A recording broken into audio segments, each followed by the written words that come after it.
Voilà, alors je vous montre dans la petite maison là, la maison du bonheur. Eh bien, il y a les pochettes que j'ai déjà préparées hier là. Elles sont là. Et alors, je viens de me rendre compte. Donc, il y en a déjà qui sont vendues. J'ai fait des petits nœuds, j'ai fait des choses comme ça. J'ai fait des choses assez rigolotes là. Je me suis bien amusée. Pour faire un paquet avec le jeu, les 56 cartes dans la petite pochette. Et puis là, c'est le livret et j'ai essayé d'emballer. Et là, je voudrais faire un process, comment dire, pour un petit peu plus optimiser ça encore. Et je voulais vous montrer, avant ça, je vais vous montrer le concept général de la fabrication. Montrer du coup le process que j'ai utilisé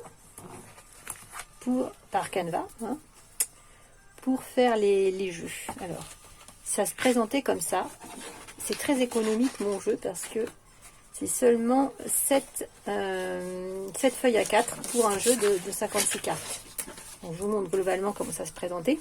Ça, c'est la 7e parce que toutes les cartes ne rentraient pas.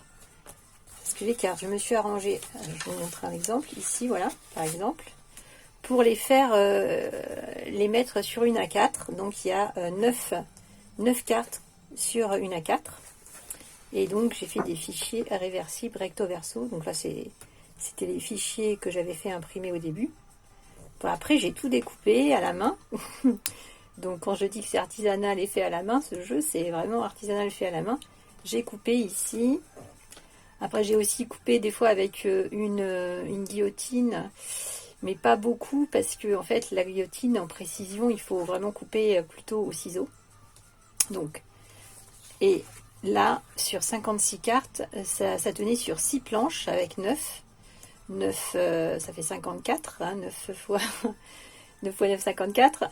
Et du coup, on est dans la symbolique des chiffres. Et j'y peux rien, hein, c'est tombé comme ça. Et du coup, il me restait deux cartes à mettre. Donc, la 55 et puis la 0, là, j'ai mis comme ça. Et c'est... Alors, attendez. Ah, bonjour, il y a quelqu'un qui parle sur le chat. Alors, excuse-moi, je ne suis pas habituée à avoir du monde qui passe. Alors, Pokepsi, bonjour à toi, bienvenue à toi. Donc, c'est du poker. Non, c'est pas vraiment... alors, c'est un jeu de 56 cartes, voilà, que j'ai fait, qui est un jeu... comment dire, qui est là pour expliquer, qui est basé sur les tarots de Marseille. Hein, il y a le tarot, il y a le poker. Mais le tarot, c'est 78. Et je me suis rendu compte que les cartes que j'ai fabriquées, elles sont au format... Ici, là, je vous montre un paquet de cartes. Au format poker, par hasard. Et par hasard, je me suis rendu compte parce que c'est... Enfin, par hasard. Toutes les cartes, de toute façon, elles dérivent des tarots de Marseille du Moyen-Âge. Et le poker ne fait pas exception, avec les 14, comment dire, têtes ou chiffres, ou 13 peut-être pour le poker, par couleur, fois 4 couleurs. Voilà. Donc, alors, et le poker se joue, oui, alors parce que j'ai du mal à lire le chat en même temps, parce que je suis sur mon smartphone, se joue avec des cartes chiffrées. Oui, alors, c'est chiffré. Oui, c'est chiffré, mais oui, moi aussi c'est chiffré. Sur mes cartes, c'est chiffré, c'est numéroté de 0 à 55, voilà, donc ça fait 56 au total. Et après, j'ai fabriqué un petit livret. Alors là, je ne montre pas sur ce live-là, enfin, comment te dire, le truc, c'est que j'ai montré sur d'autres lives. Là, je suis en train de filmer un petit peu le process. Voilà, j'ai fait un livret comme ça, qui explique, donc, c'est des messages, en fait, pour aider, je suis 4, et ce sont des messages pour aider à soigner le cœur, basés sur les tarots de Marseille, voilà. Et après, il y a eu les jeux de cartes qui ont été inventés après, bien plus tard, bien après le Moyen-Âge. Le poker, c'est relativement, enfin, c'est assez récent, on va dire, c'était assez populaire. Et puis, mais on avait toujours la facture des jeux de cartes. Et là, moi, j'ai modernisé la chose avec des photos. Oui, ça soigne le cœur. Oui, le tarot, ça soigne le cœur. Pourquoi? Mais oui, parce qu'il faut que tu regardes mon live, enfin mon live. Mes vidéos, en fait, c'est une playlist sur la chaîne YouTube qui t'explique un petit peu. J'ai fait toutes des vidéos pour expliquer le poker psy. Comment ça soigne? Parce qu'en fait, c'est... Voilà. Par exemple, sur cette illustration, on voit que il y a les chakras.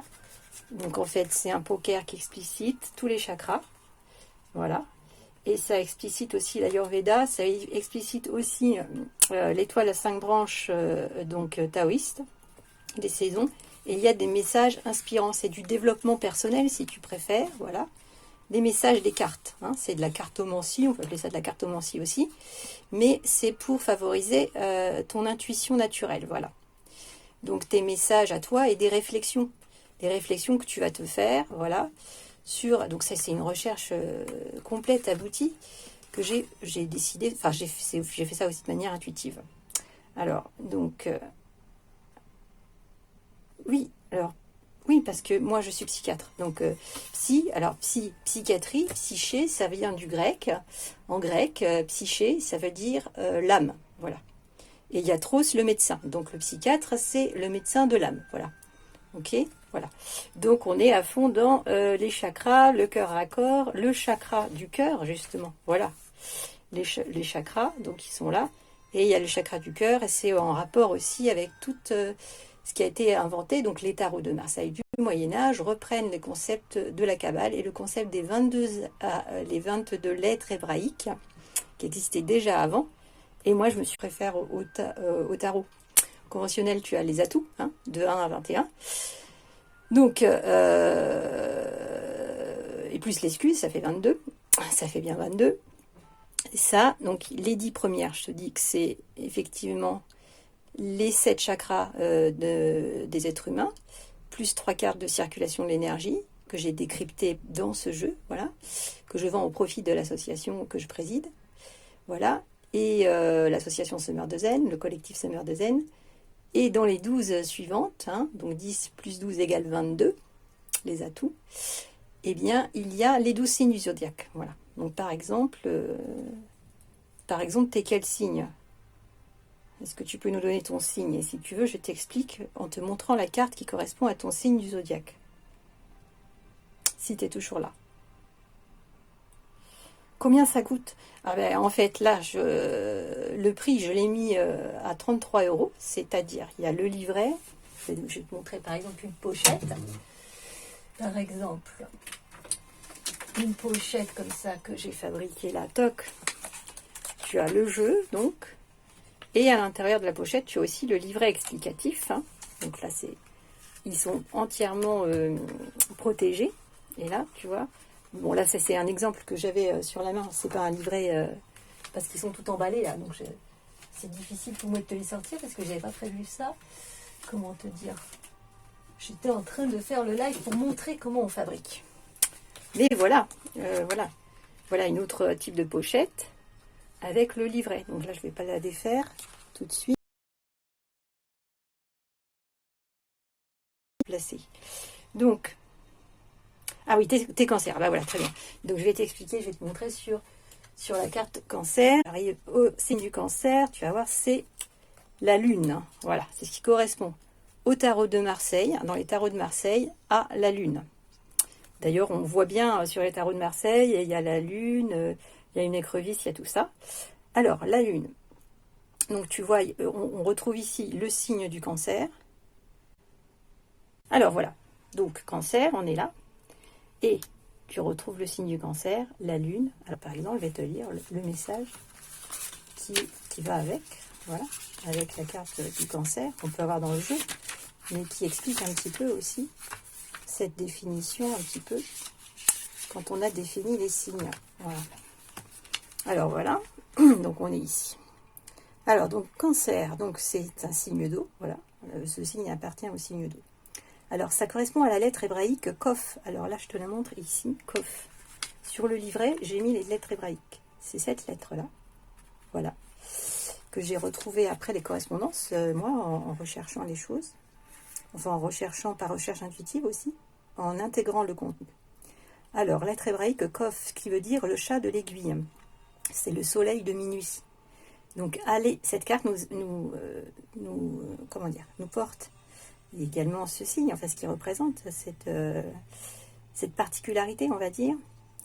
Donc, qu'est-ce que je disais? Voilà.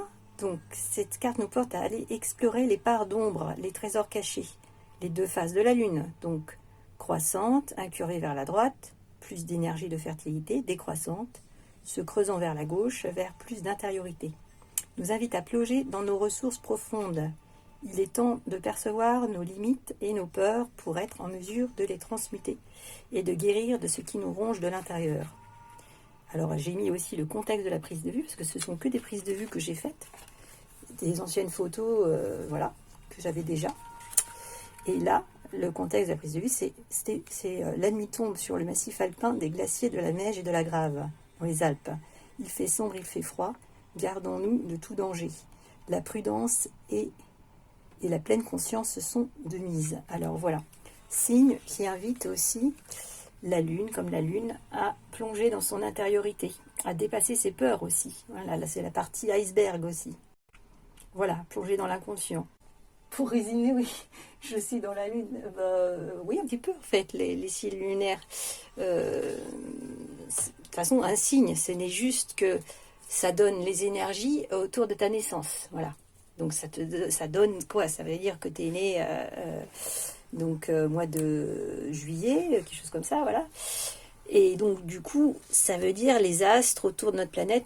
Notre planète, elle se déplace dans le système, enfin, elle se déplace autour dans la galaxie, au niveau du Soleil, etc.